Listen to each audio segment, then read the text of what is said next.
Welcome to this IELTS listening practice test. There are 4 sections and 40 questions in total. Each recording is played only once. You'll have time to read the questions before each part and check your answers afterward. At the end, you'll get 10 minutes to transfer your answers. Get ready with a pen and paper. Now let's begin section 1.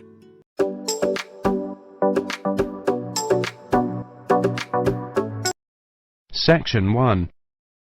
You will hear a conversation between Cindy and Bob. First, you have some time to look at questions 1 to 10. Now listen carefully and answer questions 1 to 10. So, Bob, how many people have said that they're coming on the company picnic? Well, Cindy, we've got 35 definites and another 10 probable. Shall we say 50? I think so. And we've fixed the date for... The 26th, the last Sunday in August. Great. I hope the weather's good. Should be. Now, we have to decide where to order the food from and what kind of things we want. Right. What's our budget? We've decided to go for £10 a head for food and £5 a head for drinks. OK, I got some pamphlets from caterers. What do you think? The most important thing is to make sure that there's a variety of food.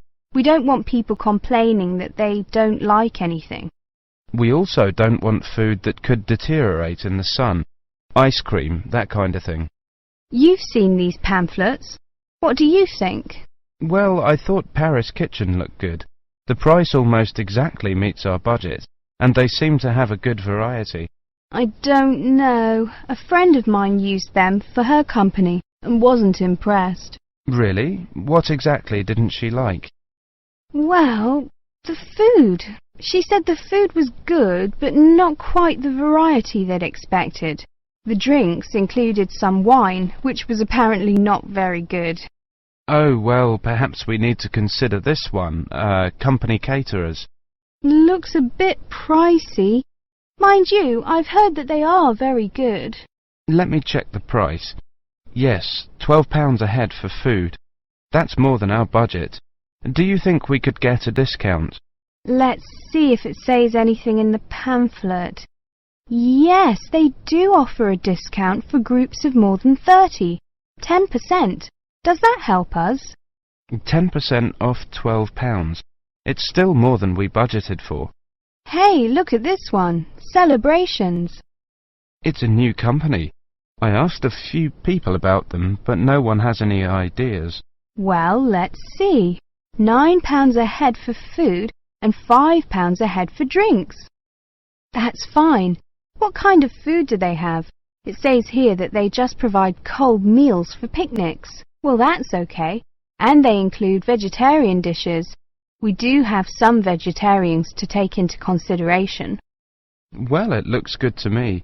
The only problem is their lack of experience. I mean, it's a bit of a risk, isn't it? Yes, if the food's no good, we'll look incompetent. Ah, look here. It says that we can visit their premises and try some of the dishes they offer. You mean we might get a free lunch? Shall we call them and arrange to go and see them? OK, which day? How about tomorrow? No, we've got that meeting. The day after tomorrow, Thursday. Good. Time? 11? Good. Right, what's their phone number? 28653479. We also need to ask them whether they can deliver straight to the picnic site, don't we? Yes, I don't think that'll be a problem though. I mean, it's on the outskirts of the city, but it's not too far away. Does the price include delivery? It doesn't say, but the other companies include it, so they should. If they don't, our budget still allows us to pay a small fee. That is the end of section 1. You now have half a minute to check your answers.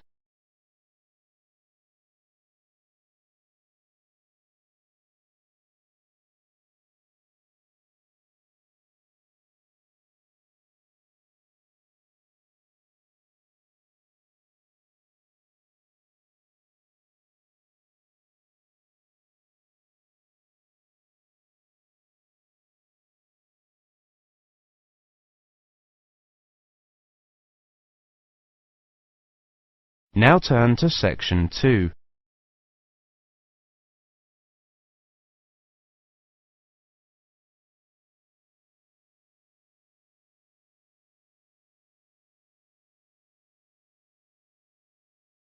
Section 2. You will hear a presentation on advice on legal matters. First, you have some time to look at questions 11 to 20.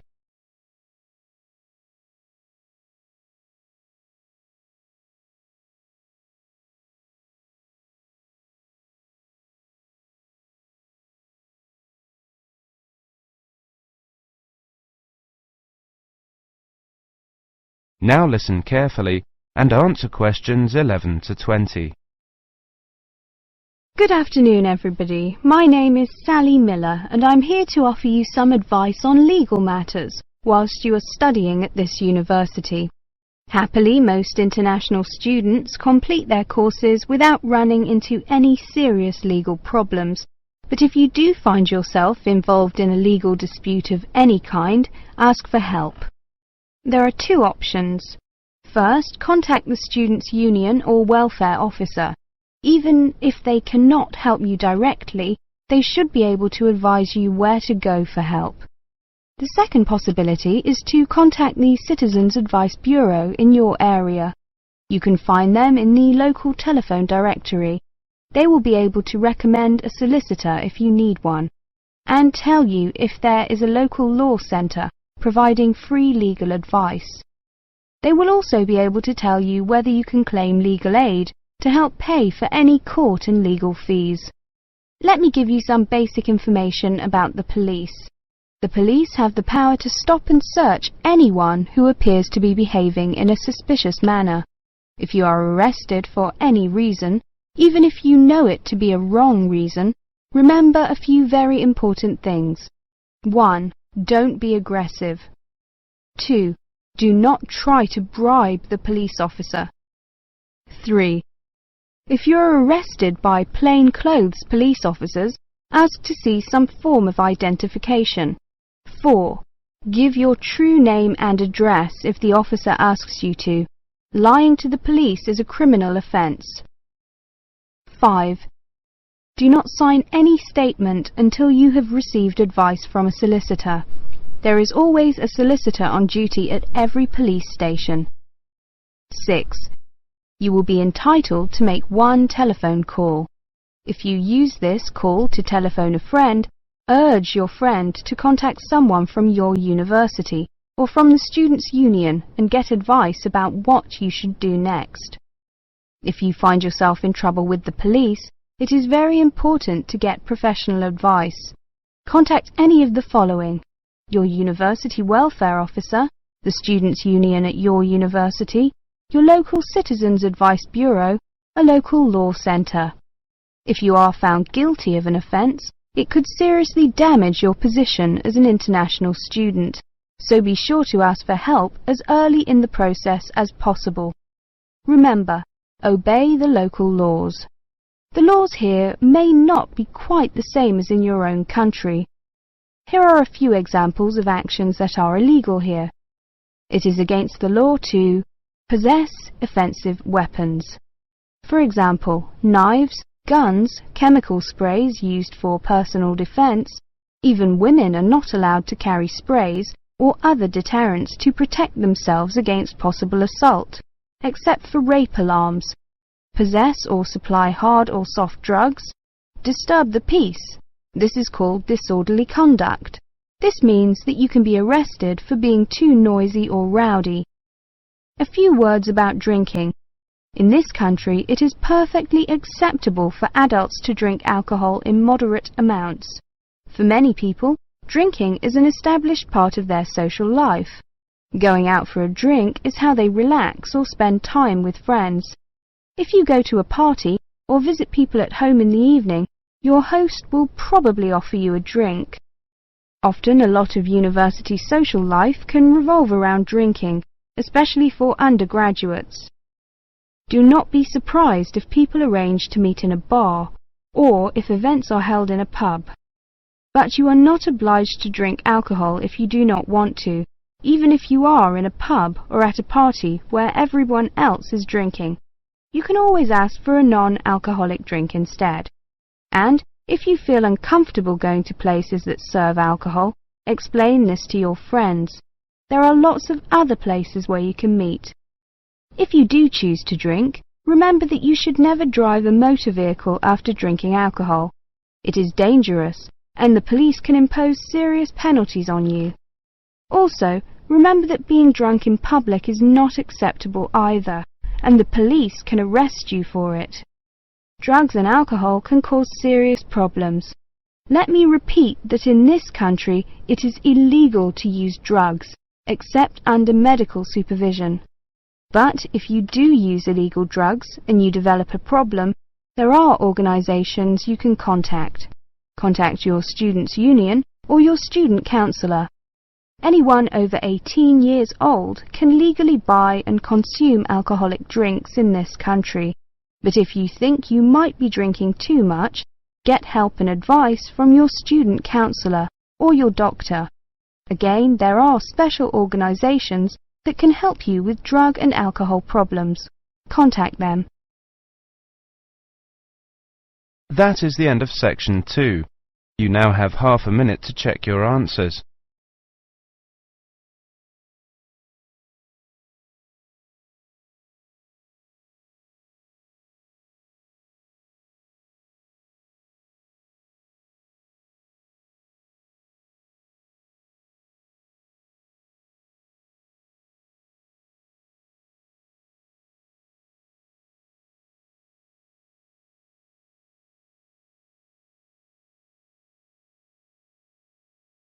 Now turn to section 3.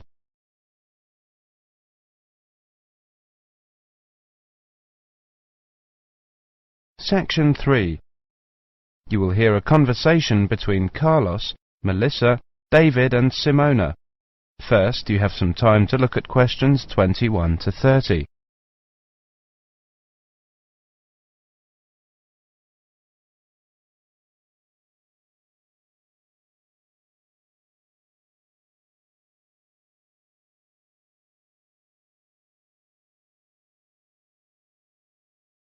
Now listen carefully and answer questions 21 to 30. Okay, everyone. Let's look at what presentation tips we come up with for our next seminar, Melissa. Okay, here's my first tip. Show up early. Some experienced presenters say that something good is bound to happen. I'm not sure about that, but... Well, you may have a chance to head off some technical problem. Also, at the beginning, before you actually begin your presentation, people filter in slowly. It's a great time to introduce yourself. Can't argue with that. Simona had some ideas about opening. Have a strong opening. I picked up a few ideas for structuring your opening. First, never apologise.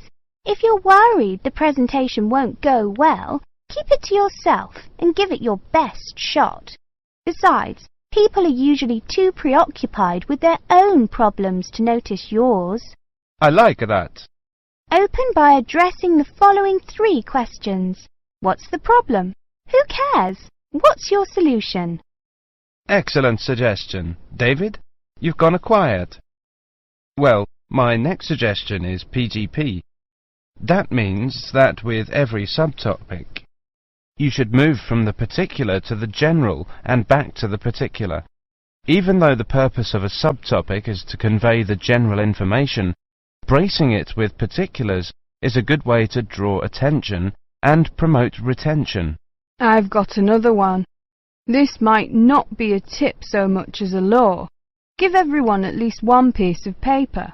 A piece of paper is a record from your presentation. People can use that to help recall the details of the presentation, or better yet, to tell others about it. The next tip I have is know your audience. This is, of course, a general piece of advice for public speaking.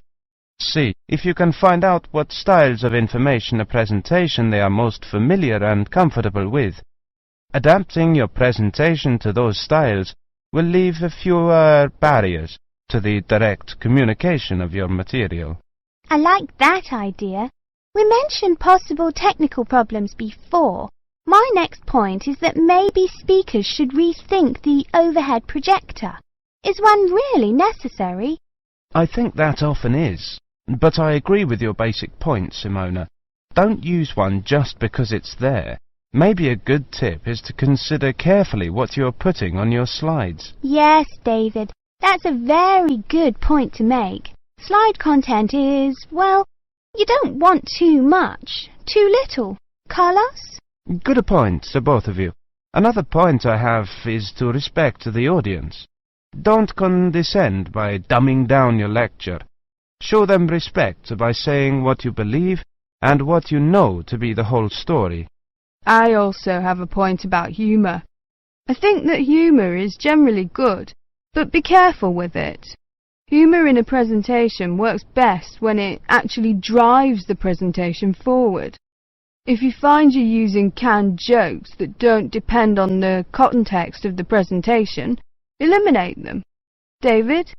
Maybe, Melissa, but always be very careful about jokes that put down a class of people. If you're going to alienate your audience, do it on the merits of your content. Also, avoid masculine or even feminine pronouns as universals. It can be a nuisance to half the audience. As universals, use the plural they. The Oxford English Dictionary has allowed they as a gender-neutral singular pronoun for years. Thanks, Simona. Thinking towards the end. Take care with the questions. Many people judge the quality of your talk not by the 20 minutes of presentation, but on the 30 seconds you spend answering the question. Be sure to allow long pauses for questions.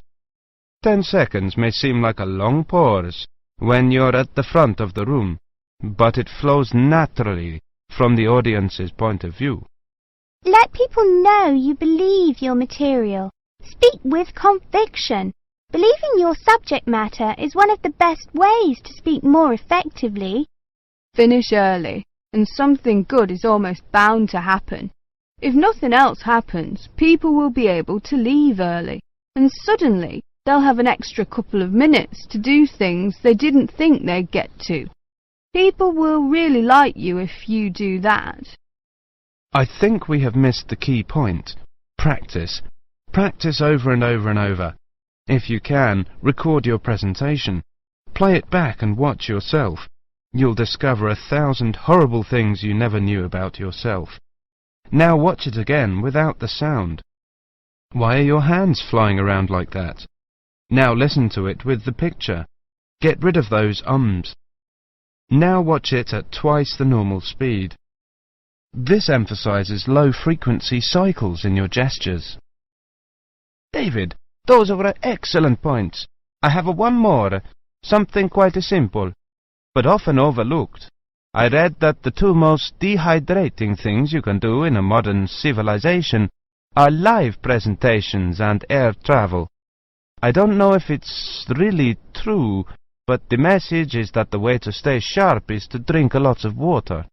Take care of your body, especially your voice. If possible, avoid alcohol too. So, we've got to organise these points now. That is the end of section 3. You now have half a minute to check your answers.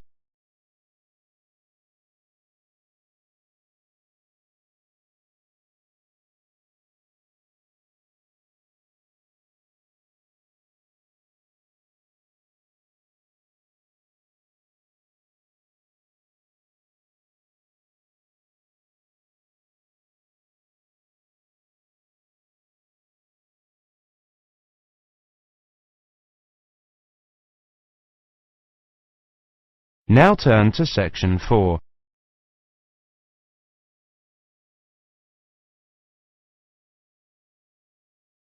Section 4.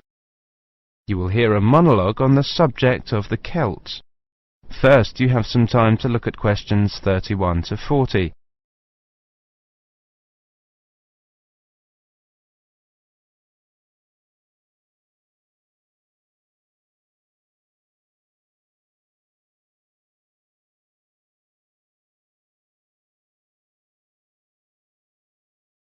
Now listen carefully and answer questions 31 to 40.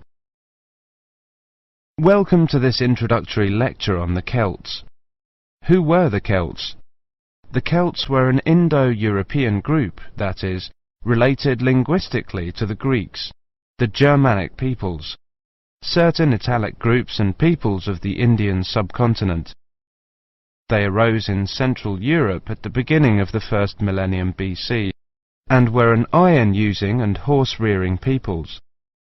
By the end of the first millennium BC, their cultural group had spread up and down the Danube and Rhine, taking in Gaul, Ireland and Britain, across Central Europe into northern Italy and northern Spain. Their roaming across Europe led some of the Celtic tribes to sack Rome in 390 BC, creating a fear of the northern barbarians that was to haunt Romans for hundreds of years to come. The Celts are defined archaeologically by the type sites of Hallstatt and Latene, the former being taken to relate to an earlier phase of cultural development. Hallstatt, an ancient salt mining area, was excavated from 1876 onwards by the Viennese Academy of Sciences, and provided the first classification of the prehistoric Celts.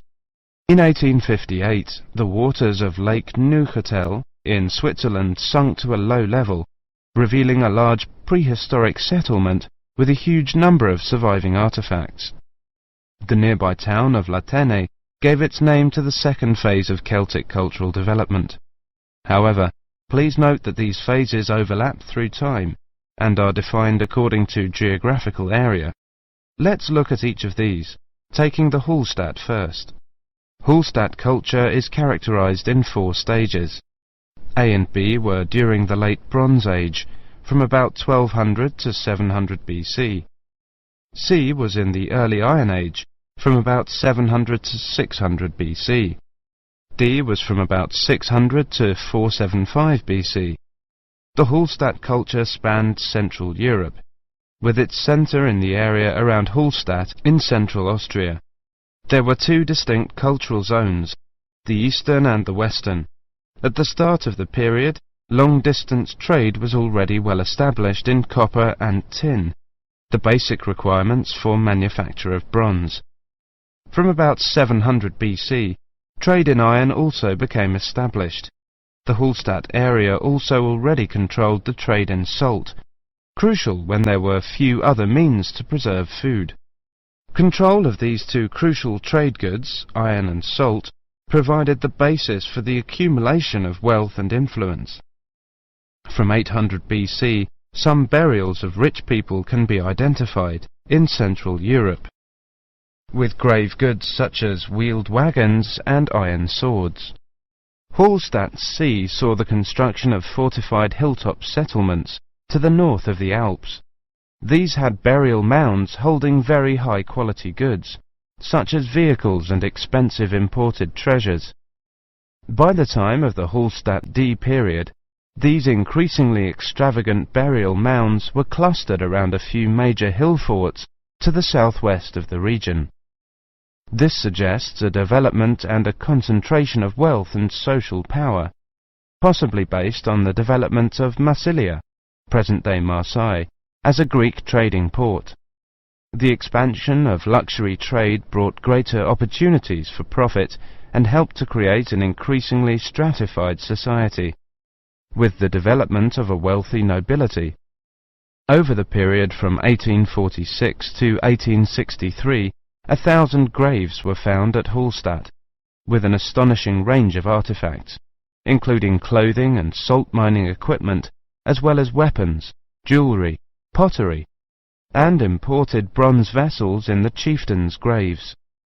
The Latene era was the time of Celtic expansion and migration, and the time of formation of the myths. The Latene culture is named after the site in Switzerland where it was first discovered.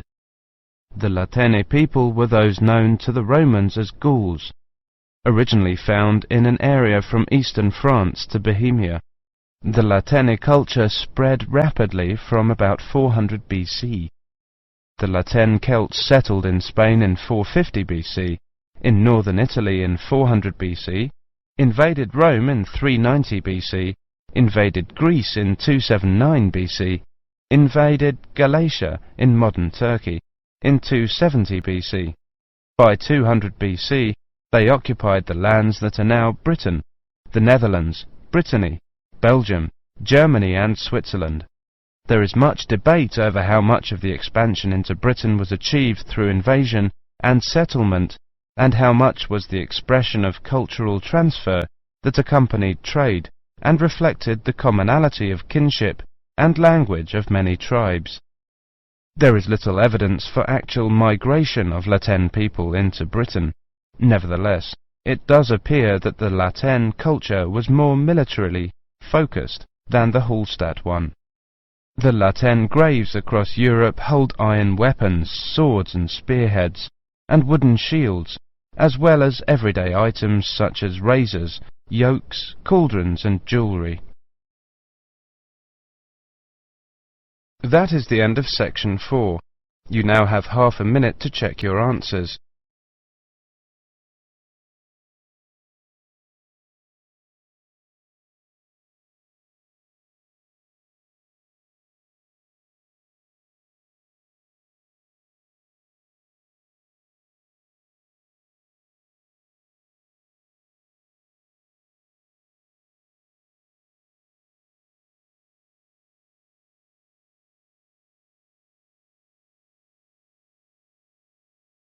That is the end of the listening test.